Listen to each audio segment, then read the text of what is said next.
everyone, and welcome to another Half Pint session. So today's episode is a fulfillment of my word, because several years ago I said to somebody, "Oh, you should come on the podcast sometime. I'll contact you in a few months," and didn't. But I nevertheless continued listening to his podcast, and I think it was about 2 weeks ago, I saw a new episode drop, and it said, "This is the last episode." And I realized I got to act quickly now. So I'm welcoming him back onto the show. Should have been back on the show, but welcoming onto the show, Brandon. Brandon, hi. Hi. Yeah, thanks for having me, man. Super excited. Not at all. Would you mind telling everybody about your podcast, Inkledeux?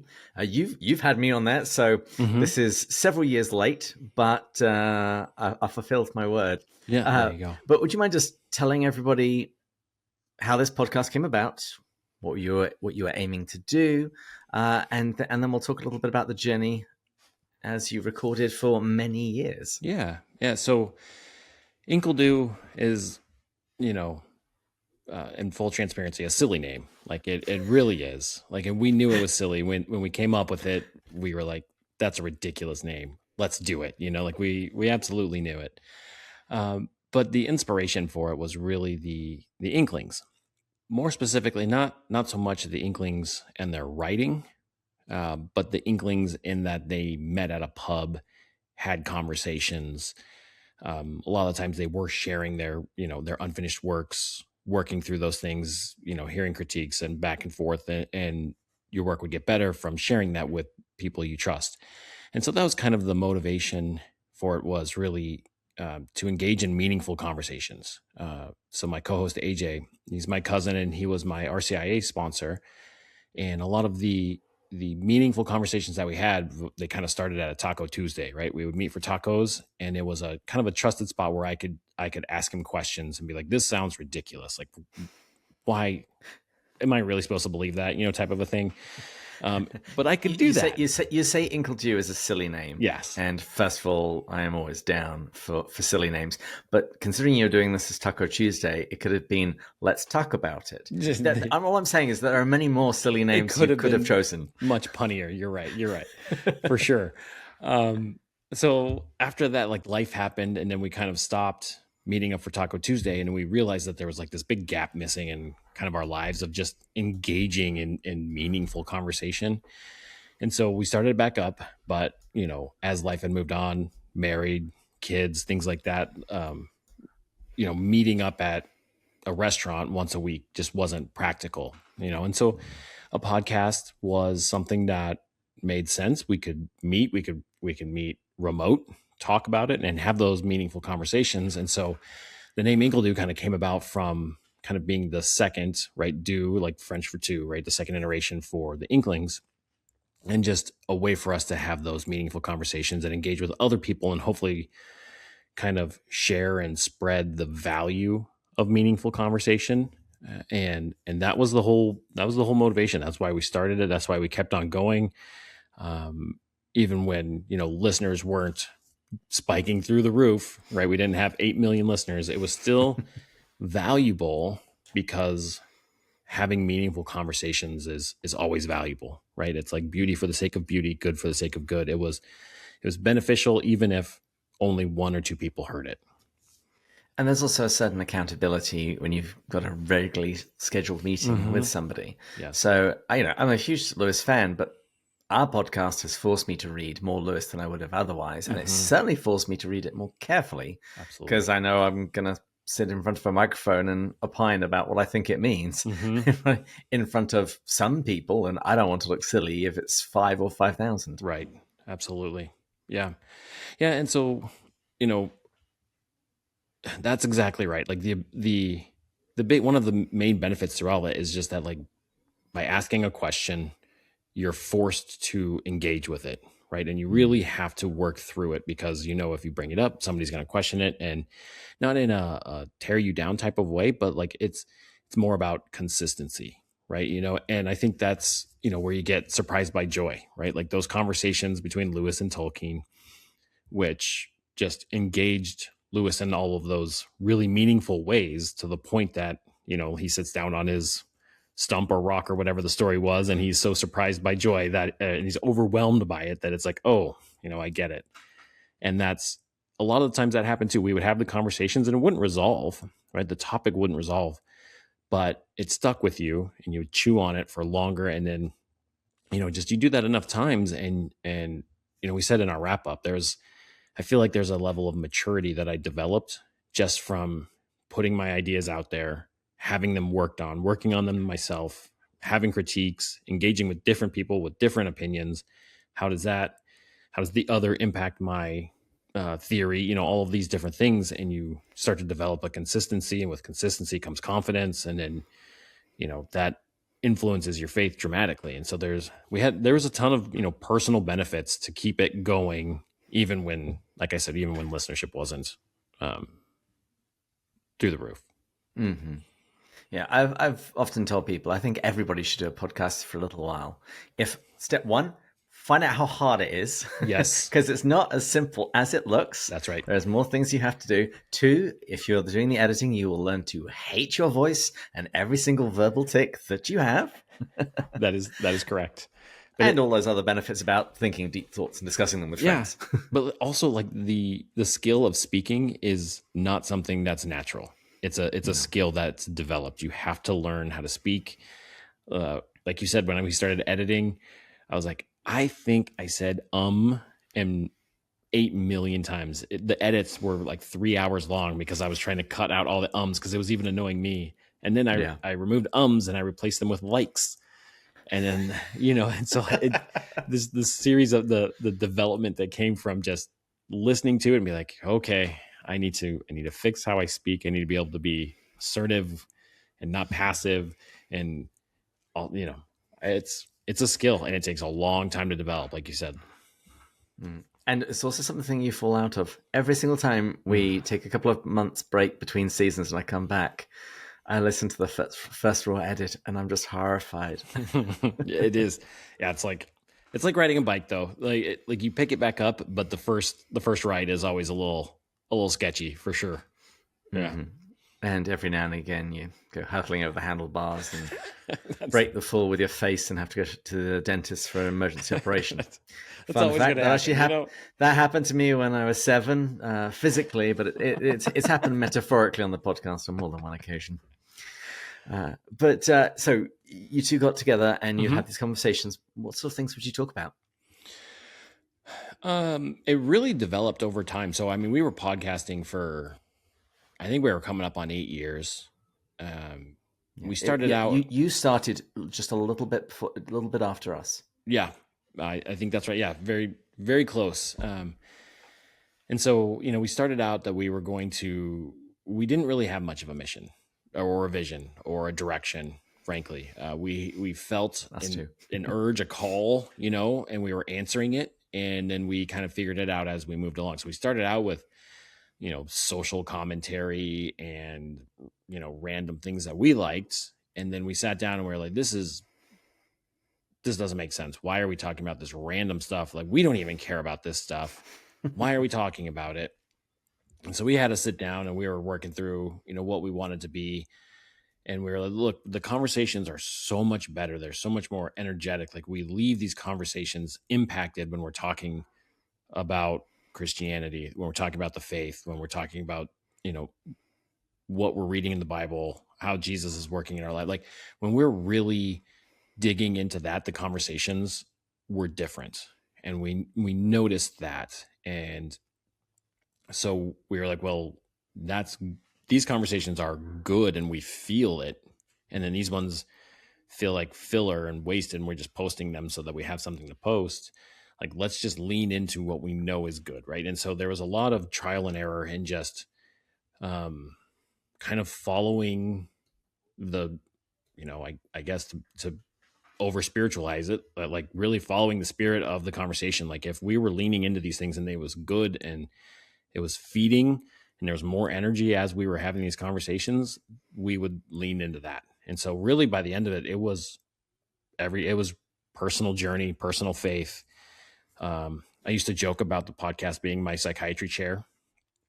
I've done the same thing. You know, I was like, hey, I'm going through this. I don't understand it. I don't know why. So I'm going to put it out here. I'm going to see what you have to say and see if it helps me work through it. And a lot of the times there would be just things that I'm working through this concept. I don't have it fully developed. And so, I would use AJ's brain and just bounce stuff off of it and see what came back and then continue to work through it. We'd have a couple of them that or a couple of episodes in a row as we continued to work through concepts. And so it was, I would say, personal faith and development. And we hoped that it would have an impact to other people, because I don't think we're alone in our experiences.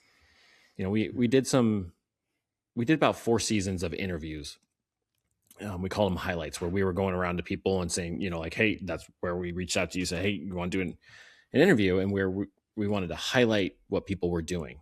And the most interesting thing that I found in these highlight interviews is that we're all unique, but we're all the same. It was for all of the faith journeys that I heard, it was like at 16, they had to make this decision. At 25, they had to make this decision. And they were like, almost like the story arc was the same for almost every human that we interviewed, even though the circumstances looked different. Right. So like right around 16, you're going to have to make the decision to either make the faith your own or step away. And that's what seems like has been consistent. Right. And then somewhere around 25, when you start to get your feet under you as an adult, you start to realize, oh, I stepped away, I want to come back. Or, you double down on bad decisions, and then comes through, and so there was a lot to learn from personal journeys. And it was also interesting how, like, I think we have a celebrity mindset a lot of times, and we think that if you're a celebrity, your life is interesting. But if you're a commoner, a normal person, a normie, your life is not worth telling, right? Your story is not worth telling. But we found that to be completely not true at all, right? Like, every individual story is so interesting and worth sharing and worth telling. And so, yeah, that's kind of where we ended up. And it ended up being much more about personal faith and personal journey, and finding the commonalities between us as we're going through our faith journey. Because again, that helped me a ton, knowing that I wasn't alone in all of the stuff I was working through. Right. So that's where we ended up. That's where we found our rhythm, and it felt good, and we were going. Unfortunately, just life again happens, right? And there's seasons to everything. They come, they go. AJ's has had twin girls. He just had them, I don't know, not even a week ago. And so he was, look, man, I got he's 40, twin girls. And it's like, I'm going to need a couple of months off. I was like, you know what, man? I was like, I've been feeling like, I think the season has come to an end, this particular season. And we've both kind of felt it, and life has changed. And we were like, okay, let's wrap this up and move forward. Right. Like, not separate. It's not like I'm never going to talk to him again. He is my cousin, right? I'll speak to him forever, and I can't wait to see his little girls. But the season of the podcast was just, it was time to move forward, right? The personal faith journey and the conversations around it. It was time for us to mature past that, I think. I'll come back and talk about the ending in a moment, but when you were saying that the rhythm that you fell into, in terms of it was personal sharing, what you're reading, what Jesus is doing in your heart, the thing that I liked about it is that needs to be modeled. And for a lot of people, that is never modeled. Right. I grew up and I was in a faith-filled environment, technically. My mother and sister would practice the faith at home, and my mother always put in a lot of effort for during Advent. We lit the Advent candle, we had special prayers, so she made an event of it. I was an altar server, so in many ways I was very engaged, but I never really heard anybody talk like that about what Jesus was doing in their life at the moment, or what they were reading in the Bible, and things that they were struggling with in the Bible. And the danger is that when those things don't happen, that they then become taboo. So we don't talk about those sorts of things. It's not simply personal, it's also private. It's just not shared. And particularly when it comes to struggles, either in life or in faith or in understanding, or just having your paradigms shaken a little bit, if you don't talk about it, it's verboten and then it's shoved away. And that's not a healthy way of processing it, particularly since, and I'm going to go out on a limb here, I don't know everybody in the world, but I'm going to say that's true for everybody. I think that's I right, think yeah. that I think there's very few people who haven't cracked open a Bible at one point and gone, that doesn't seem right. Yeah. Or they've been in a state in life and it's like, well, this doesn't seem really fair. Mm-hmm. Why is this being allowed to happen? And to hear two people talk it out openly and honestly, I think is something that the church, in its broadest possible sense, needs to hear. That's and right. It's particularly good when it's modeled by men, Mm-hmm. because if there's one thing that we're really bad at, it's usually everything related to communication, Right. And particularly communication of the things that are nearest and dearest to us. Yeah. And To oh, I'm sorry. I wanted to jump in there. You got me going. And the idea too that if you don't wrestle with it, it becomes fragile and weak, right? So faith should be wrestled with, and when you wrestle with your faith will grow stronger, not weaker. And I think we have a fear that if we wrestle with something openly and someone challenges us or questions us and says, "Oh, well, you must not be faithful, or you must not be a Christian because you struggle with these things," and that is the opposite of what happens, right? You know, like oftentimes, like when you share vulnerability, you build street cred rather than lose it, and you gain confidence rather than lose it. And so the act of wrestling with your faith, and especially, like you said, with trusted people, also allowing, like I'm a dad of 2 daughters. And so, having my daughters see me not be overly macho, have the answers for everything, but just like, I don't know, like I'm going to have to work on that for a little bit, and then I'll come back to you and we'll continue working through it. And so, again, I hope that at 16, when my girls get there and they have to make the decision to make their faith their own or not, their faith won't be fragile because it wasn't just believed because we told you so. And because it's right. It's because we wrestled with it, and it will be strong enough that when they're challenged, they can stand firm, Yeah, one of the best things I think my mother ever said to me, I think I was probably around 13 at the time, and it was the first time I ever really started seriously thinking about the veracity of the faith, belief in God and Jesus. And my mother just said, just keep asking questions. Just keep asking questions. Yeah. And she also pointed me in the direction of people who I could talk to. Yep. So at the school that I went to, it was run by monks, and there were some real smart cookies there. Yeah. And even though I actually ended up not actually asking too many questions to them, there was something very reassuring about her encouragement to do that. Yeah. Yeah. If you believe that it's the way, the truth, and the light,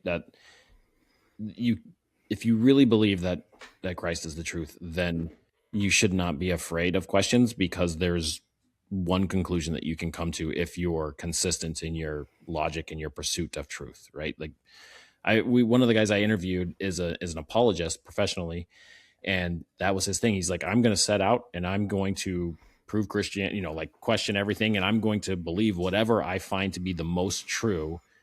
And through all of his processes, he landed in Christianity because that was the most truth that he could develop, in his own way. And so that's another way that I am not afraid of the questions, is because I believe that it is the truth. And so you can question without fear. I think one of the other advantages of the kinds of discussions that you would have, and back when I was in San Diego and single and had more spare time, I was part of a group called the Men's Huddle, where it was, I think, 5 of us, and we would take each of us would take a little tour through our lives in terms of our vocation, our work, our personal life, etc. The very act of doing that leads you to ask the question, what is God calling me towards now? What is God saying? Having those regular stop and share moments causes you to ask about, well, what's next, and to actually ask that question. And I think that's probably a big reason why, when twin girls were on the horizon, that you said, I think it might be time to end it. Yeah. Because I will admit, the thought of stopping Pints with Jack, it would feel like lots of things that it actually wouldn't be. It would feel like failure. It would feel like quitting. And at several points in the 9 years or so that we've been doing this, I've thought about, should we end it? And I've had to wrestle with that internally, in terms of trying to discern what my motivations are. Why am I still continuing this? Do I think that this is something that I'm being called to do, or is it now just my stubbornness kicking in? And before, when you were talking about wrestling with ideas, wrestling with things, the things that you're trying to understand, I quoted this recently to one of our guests on the audio podcast. I quoted Tertullian, who was an ecclesiastical writer in the 2nd century. And he said, when he's speaking about the congregation praying as a congregation, he alluded to when Jacob wrestled with God. He says, when the whole church comes together and we plead with the Father, we wrestle with him, and in this violence he delights. The idea that even God wants us to wrestle with these things, and not simply, not always necessarily get to the answer too quickly. Maybe this is actually something that's good for us, to wrestle with our own decisions when we don't always have clarity. Yes, I think that is absolutely right. And so with our podcast, we similarly, like, I've questioned it for years, like, should we keep going?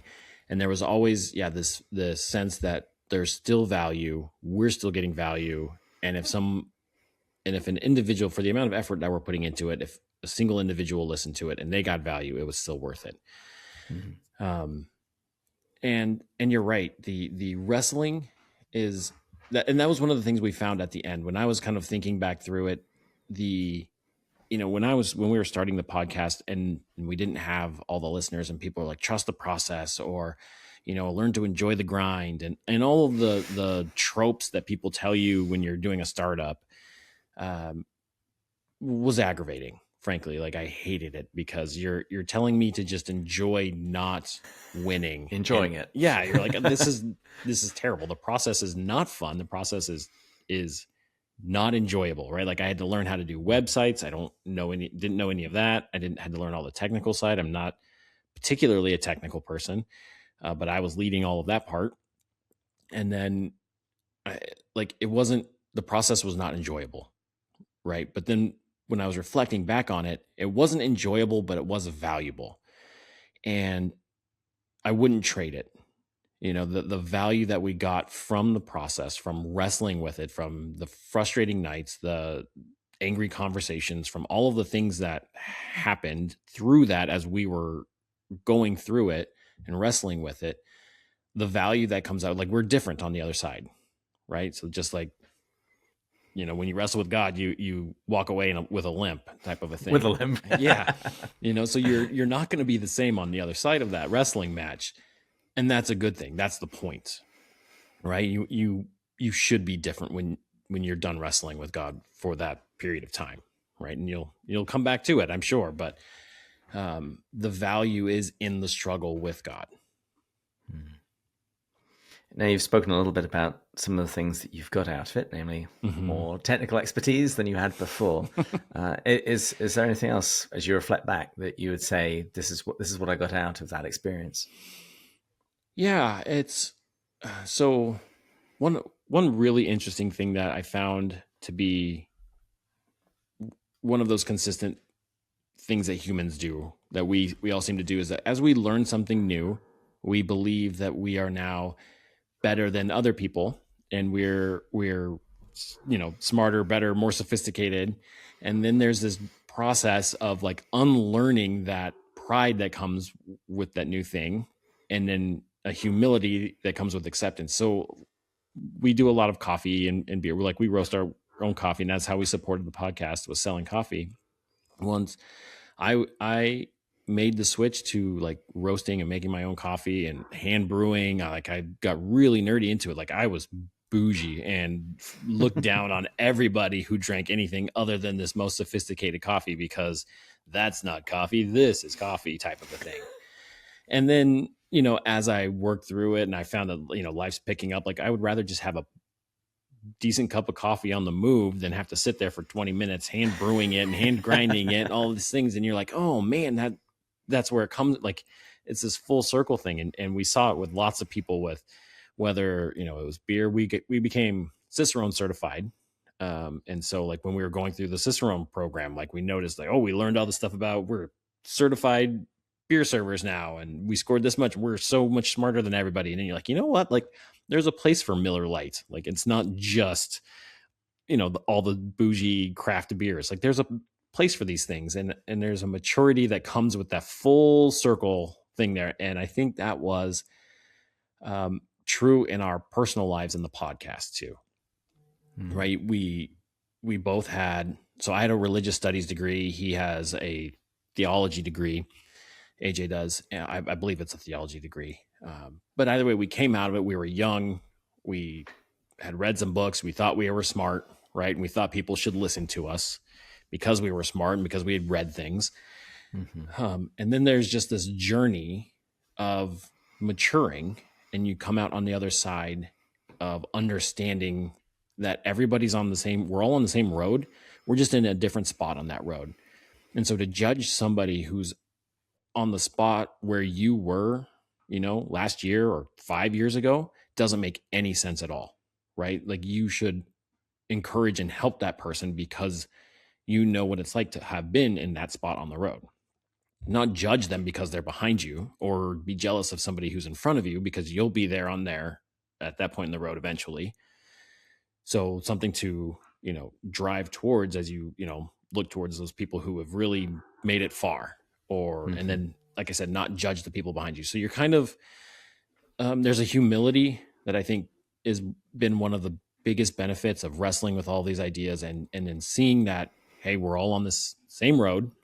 We're just on different spots. So yeah, don't be jealous of those in front of you, and don't judge harshly the people, behind you on the same path. Even if they are drinking Miller Lite. Even if they are drinking Miller Lite. That's right. Now, there are some other ones that I would judge, but, It's funny because we're Pints with Jack, Yep. there's a certain amount of beverage talk that happens. And people often think I have much more refined palate than I do. Or they feel embarrassed when they don't. It's like, oh, I like this cheap bourbon. It's like, hey, if that's what you enjoy, go for it. That's right.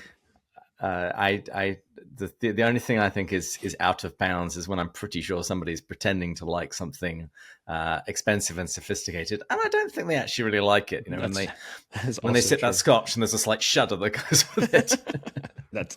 That's me. Yeah, there is something too, though. Like for coffee, like there are some things that are objectively bad, and we can't deny that.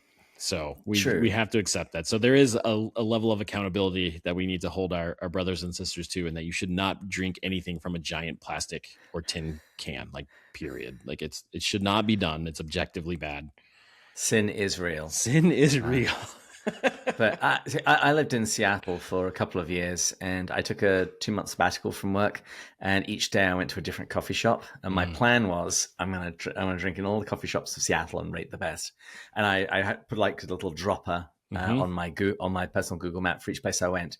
I stopped trying to judge them after a while because they were all really good, and it was only in the end I think there were like 4 places that I went, these are kind of stinkers. I wouldn't recommend them. That's right.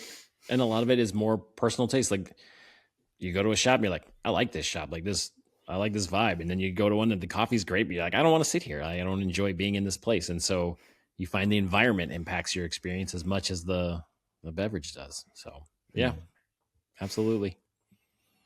Well, Brandon, thank you for coming on the show, giving us some things to think about with regards to coffee, beer, whiskey, theology, philosophy. All the good things in life, yes. All the good things in life, yeah. And I just want to say thank you for doing the podcast, and thank you for stepping down in the way that you did. I still haven't quite found the right words to express it, but it has definitely impacted me, and in the way that I think about my own podcast. Oh, man, I'm glad that's the case. That was always our goal. Is just if we had a 1% impact on somebody at some point in time, over everlasting life, that's a big deal. So I appreciate you having me on here. I'm super grateful. This is also feels kind of like a wrap up for me too, because I have no idea when I'll do another podcast again. So I'm like, hey man, and on a C.S. Lewis podcast too. Like this is right. This feels good. So I am grateful. And with, in your own words, the 1%, which I've always felt I really am. I can't deny it, man. I can't deny it. You've read things, you've done things. And now I'm drinking things. And viewers, if you'd like to come back, please join us again next time. We'll continue going further up and further in. Cheers.